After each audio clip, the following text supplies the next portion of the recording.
Up next is Marcos Ambrose. He drives the number 9 Stanley Ford for Richard Petty Motorsports. And Marcos, certainly coming to a venue that you have won multiple times. I know you tested up here earlier this season. Just talk about your frame of mind and your outlook here this weekend at Watkins Glen International.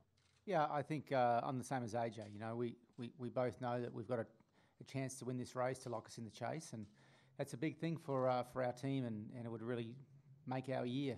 So it's an important weekend, no doubt. You just got to try to downplay that as best you can coming in, and you know, we're excited. We had a good test up here last week and felt like the car was repeating compared to last year, and we had a fast car last year too. So fingers crossed, it's you know, it comes off the truck here pretty quick, and we can just get back down to business and work on starting in the front.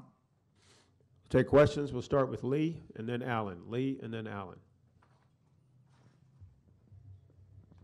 Lee, SpencerMotorsport.com. How are you? Good. Super. Wanted to ask you, you already have one driver in the chase and, you know, potentially two. What do you look at as your chase strategy?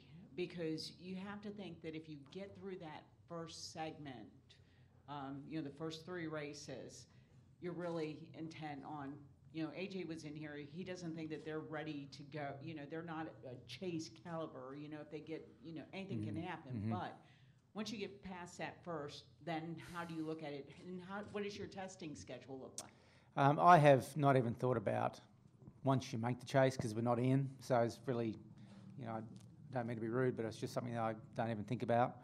I got to get in. So, you know, that's my focus. And this weekend has been a big push from RPM to give the 9 car a chance to make it in. And, you know, if we do, then, you know, we'll deal with those first 3 races as best we can.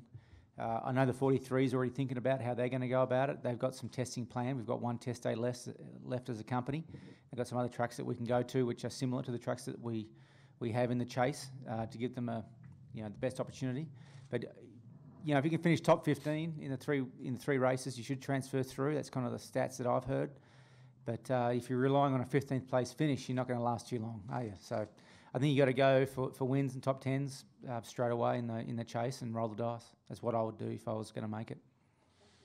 Go to Alan, and then to Dustin, and then to Jim.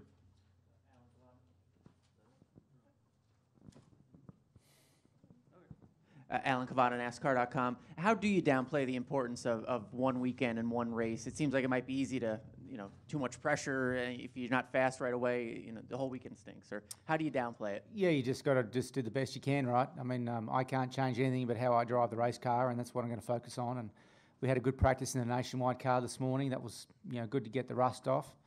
And we'll go out here in a few minutes and check out the Cup car and see what it's got. But you know that it's not going to be easy. You know that there's going to be 10, 12 guys out there that have got a serious shot to win the race, and you know, you just know going in that it's not going to be a cakewalk. It's just going to have to be a big grind to get the victory. I've been here in victory lane lucky. I've been here deserving it, and I've lost races deserving to win as well. So, you know, it's like AJ said, you know, you can only do what you can out there behind the wheel, and you've got to let the racing gods work out whether it's your day or not. You know, there are factors here that come into play that are totally outside the team's control, and some days you're on, some days you're not. We'll go to Dustin, and then to Jim Utter, and then to Joe. Go ahead. Dustin Long, MRN.com. 2 questions. Obviously, as you mentioned, AJ's mentioned, strategy plays such a big factor. It can play a big factor in this race. How involved are you in that, or are you just, you know, let me put the foot down and you go figure it out? Because of your success here, how involved are you? How do you play into that? And second question is, have you decided what you're going to be doing next season? Absolutely haven't even thought about that. We've got a big week this week trying to make the chase for the 9 team, and that's really all we're really focused on. You know, how do you keep your emotions in check, and what do you do? Well, you just, for me anyway, I drive as fast as I can every single lap from the start of practice to the end of the race, and I let it work it out from there. You got to be smart, and you know, that's what AJ was kind of pointing towards his race at Sonoma. He had a great car and he was driving really well. You got to play it smart, and that's what you got to do here as well. You got to put yourself in position at the end of the race to take advantage of restarts and fuel mileage and all those other factors. So we got caught out last year by staying out too long, and the yellow came out, and that hurt us. And we have to work on that strategy for this year, and I think we've made gains on our fuel mileage, which will help that. Go to Jim Utter, and then to Joe. Jim Utter, Charlotte Observer. If you were to win and get in the chase, RPM has the opportunity having both their drivers in the chase. What would that mean for the organization itself? And in particular, I know it's difficult to look ahead, but certainly that would be a benefit if you had a teammate with you in the chase. Yeah, again, I hate to be rude, but I'm not in the chase yet, so I just haven't thought about it. And it's fairly straightforward that RPM would love to have both cars in the chase, and that's what we're going to try and do this weekend. We'll go to Joe, and then the young lady in the back. Go ahead, Joe. Yes, Marcus, Joe Jennings, motorsport.com. Looking ahead or thinking about scheduling, would you like to see a road race as part of the chase? I get asked that every year, and I think I'd be happy if there were 36 races that were road races, wouldn't I? Just the way it goes down. So NASCAR have got tradition in this series, and I'm not going to comment on what races should or shouldn't be in the chase. Go ahead, young lady. Good morning, Marcus. This is Connie Kirk, Examiner.com, and thanks for talking to us this morning. I had a question. How do your past wins here inform your strategy of racing the next time? Well, you know what you need from the race car to get to victory lane. You have that inner confidence to know what you need to do it.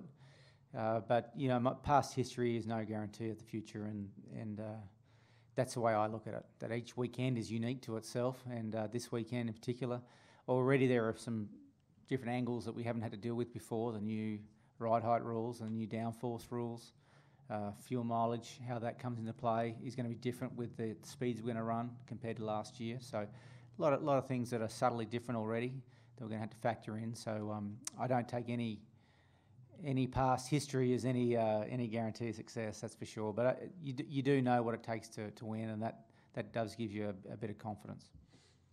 Let's go to Woody Kane. Raise your hand, Woody. And then the gentleman in the back there in the corner.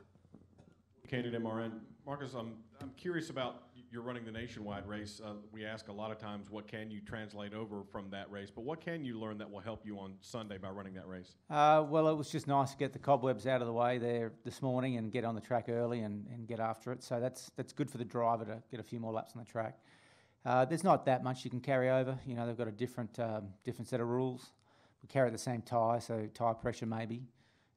Even the brakes are different on a nationwide car because you're just not going as fast. You don't need to slow it down as much. So I think that there's very little you can cross over. It's just fun to have a second race here, and I've won 3 nationwide races in a row, and so I'm going to try and make it 4. Let's go back in the back, the gentleman back there. Raise your hand. Good morning, Dave Buchanan from WGR Sports Radio out of Buffalo. Marcus, knowing your history here and your prowess and your skill set, do you feel when you come into this weekend you kind of have a target on your back in the Cup Garage? Certainly I get talked about more, and people sort of want to know what I'm doing, so it's a good thing. I don't have any problem with that. Okay, let's go to Kyle. Right here, Kyle, and then Marty Smith. Hey, Marcus. Kyle Magny from Speedway Digest. You said last time you ran the Nationwide Series here was 2010. The car was definitely different at the time. And you have run this current Nationwide Series car, I think, with the win at Montreal in 2011. I mean, what are the biggest differences, like you said, have you noticed this morning going back out in practice from the last time you ran here and then today, if you've noticed any? Yeah, the terminal speed is lower, nationwide car, so that helps brakes. It gives you more time to think about what you're doing. And you can be a little more aggressive because you can set the car up a little stiffer because it doesn't have to absorb all that horsepower and brake pressure. So for me, it was fun. They're fun cars to drive. Let's go to Marty Smith. Marty Smith, ESPN. Hey, bud, good morning. If this was asked, I'm sorry, it probably was. I've not been in here very much. But you're one of the best that's ever done it here in a stock car. There's no debating that. But as well, you came here to test. What is success for you this weekend? Is anything but a win acceptable for you? We've got to be careful because we're 17th in points. So, you know, if we get away with the top 5 and we, you know, get closer to, I think you've got to be about 13th in points to feel like you've got a shot to make the chase. Then, then we, you know, we could say that it's been a solid day, but really we've come here to try and win. But at the same time, winning is very, very difficult in this series, and so you have to be just proud of putting effort in. So for me, if I, you know, have a good day and drive the very best I can and can get out of here with a, you know, with the top 5, you know, I'll take it as a decent day, but we've really come here to win. Yeah. Let's go to, was it Tyler? Is that your name? Tyler? Yes, sir. Tyler, Reed Spencer, and end with Stan. What do you got yours? So Tyler, Hi, Marcus. end Tyler, with Stan. MRN. Piggybacking off of that, you've had a lot of success at Michigan too, past couple years, and you've had speed there. Is that another place you can kind of circle and say we can get have some success there going there next week? Our recent form on intermediates and downforce tracks hasn't been that great, so I'd say, you know, it's going to be a struggle at Michigan, but Bristol certainly is on the radar as well. We finished top 5 there, and Aric came very close to winning it, so I think that's another good track for us. Final question. Stan, raise your hand.